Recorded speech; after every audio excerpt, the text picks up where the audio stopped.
dust rises first. Hooves pound the dry earth. Metal strikes metal. Men shout in languages from opposite ends of the world. Across the plain, a dark wall of soldiers stands motionless. No charge, no shouting, just shields, axes, and the quiet discipline of men who know they cannot retreat. The autumn wind moves through the banners. On one side, an army that has swept across continents. On the other, farmers, warriors, and nobles of the Frankish kingdoms. Somewhere in the chaos, a rider falls, then another, and slowly, the unstoppable advance begins to slow. The place is southern Gaul. The year is 732, and for 7 days, two worlds stare at each other across an open field. Then the killing begins. This is the story of the Battle of Tours. A clash between the expanding armies of the Umayyad Caliphate and the fractured Christian kingdoms of Western Europe. A battle remembered not only for who fought, but for what might have happened if it had ended differently. By the early 8th century, the map of the Mediterranean world had changed beyond recognition. Only a century earlier, the Roman Empire still dominated the region. Now, much of that world had fallen under the rule of the Umayyad Caliphate, a rapidly expanding Islamic empire that stretched from the deserts of Arabia to the shores of the Atlantic. In barely 100 years, Muslim armies had conquered vast lands: Syria, Palestine, Egypt, North Africa. Ancient Christian cities that had stood for centuries, Antioch, Alexandria, Carthage, fell one by one. The conquests were often violent. Cities that resisted were sometimes sacked, populations enslaved, churches stripped of their treasures or converted into mosques. The speed of expansion shocked the world.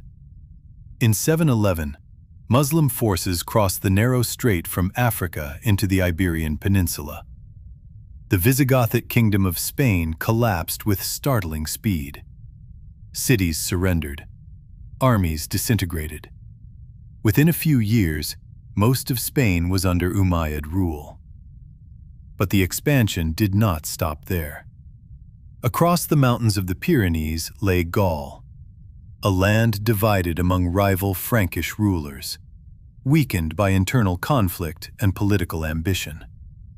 To the south, wealthy cities waited, and beyond them, the heart of Western Christendom. In 732, a powerful Umayyad commander named Abd al-Rahman al-Ghafiqi led an army north from Al-Andalus. The campaign moved quickly. Like many expeditions launched from Iberia, it moved with speed, part conquest, part raid. Muslim cavalry swept across southern Gaul. Cities were raided, monasteries looted, local forces scattered. One of the first major clashes came near the city of Bordeaux. There, the Christian ruler Odo of Aquitaine attempted to stop the advance. His army met the Umayyad forces outside the city. The result was catastrophic. Chroniclers describe a devastating defeat. Bordeaux was overrun. Thousands were killed. The road into central Gaul now lay open. Odo had already tried another desperate strategy earlier. He had formed an alliance with a Muslim governor named Munusa, who had rebelled against Umayyad authority. But the rebellion failed. Munusa was captured and executed. Odo was left alone, facing the full force of the Umayyad army. Defeated at Bordeaux, he fled north, and for the first time, he turned to a rival he had once opposed: Charles Martel. Charles was not a king. He was the mayor of the palace, the most powerful political figure in the Frankish kingdoms. A hardened commander, known for discipline and patience. For years, he had been consolidating power among the Franks. Now he faced a different challenge. An army unlike anything his forces had faced before. The Umayyad army may have numbered 20,000 to 30,000 men.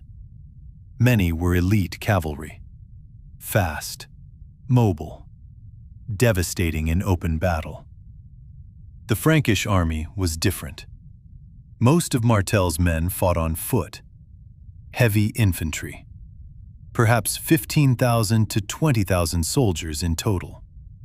They fought with long spears, large shields, and the heavy Francisca, a throwing axe used to break enemy formations before the lines collided. Their strategy would be very different. They would not outrun the cavalry. They would have to endure it. For days, the two armies maneuvered across the countryside between Tours and Poitiers. Autumn had already settled across the land. Cold winds swept through the forests and fields. Charles Martel chose his ground carefully. He placed his army on a wooded ridge, forcing the Muslim cavalry to attack uphill. Trees limited the movement of horses. The Franks formed a dense defensive block, a living wall of shields and spears. Their strategy was simple. Do not break formation. Do not chase the cavalry. Stand. Endure. Let the enemy exhaust himself. For nearly a week, neither army attacked. Martel waited patiently. The invaders had marched hundreds of miles from Iberia, deep into Frankish territory. The longer they waited, the weaker their advantage became. The first charge thundered across the plain. Thousands of horses surged forward. Armor glinted in the autumn sun. The sound alone must have been terrifying. But the Frankish line did not move. Shields held tight. Spears angled outward. The cavalry slammed into the formation. Steel rang against shields. Horses crashed into the defensive wall. Some Frankish soldiers were cut down instantly. Others held their ground. Again and again the cavalry charged. The battlefield filled with noise, shouting, steel, the screams of wounded men and horses. Yet the Frankish line remained. Chroniclers later described the formation as like a wall of ice, immovable. Charles Martel's disciplined infantry stood firm against the shock of repeated cavalry charges. Two different styles of warfare colliding in one brutal moment. Charge after charge broke against the Frankish formation.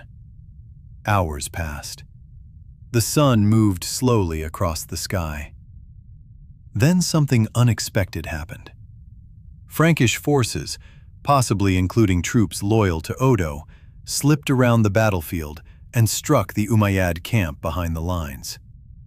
The camp held the spoils of earlier raids. News of the attack spread quickly through the Muslim ranks. Some cavalry units began to pull back. Confusion spread across the battlefield. Abd al-Rahman rode forward to restore order. But somewhere in the chaos of the fighting, he was struck down. Ancient sources do not record the exact moment. Some historians believe it may have been a spear or javelin. Others suggest an arrow. But sometime during the fighting, the Umayyad commander fell, and with him, the momentum of the army. Night began to fall across the battlefield. The fighting slowed. Thousands already lay dead. Historians estimate the Umayyad army may have lost several thousand soldiers that day. Frankish losses were likely far smaller, though the exact number remains unknown. Both sides withdrew to their camps. The Franks expected the battle to resume at dawn, but when morning came, the field was silent. The Umayyad army had withdrawn during the night. The northward advance into Gaul had failed. Charles Martel and Odo pushed the invading forces south again. Raids would continue for some years, but the great expansion into the heart of Western Europe had been stopped. The men who stood on that cold ridge were not kings. Many were farmers, villagers, men who had never seen a battle like this before. Yet together they held the line against one of the most powerful armies of their age. A verse from Scripture carried the same quiet defiance. "The Lord is my light and my salvation. Whom shall I fear?" Psalm 27:1. And another line from the Old Testament. "Be strong and courageous. Do not be afraid." Joshua 1:9. The battlefield itself has long since faded into farmland. No walls remain, no ruins, only fields, where thousands once fought for control of the future. History rarely turns on a single day, but sometimes it pauses on a battlefield and waits to see who will still be standing when the dust settles. Against all odds, they withstood. Would you? If you want to see the stories of the Bible brought to life with the same cinematic detail you see on this channel, check out our Illustrated Bible. We've paired epic visuals with concise summaries of every book, making the history of the Word accessible for this generation. It's the ultimate companion for your study, available now on Amazon from the Vinedresser Press. Click the link in the description to bring these stories home. Don't forget to subscribe. We'll see you in the next one.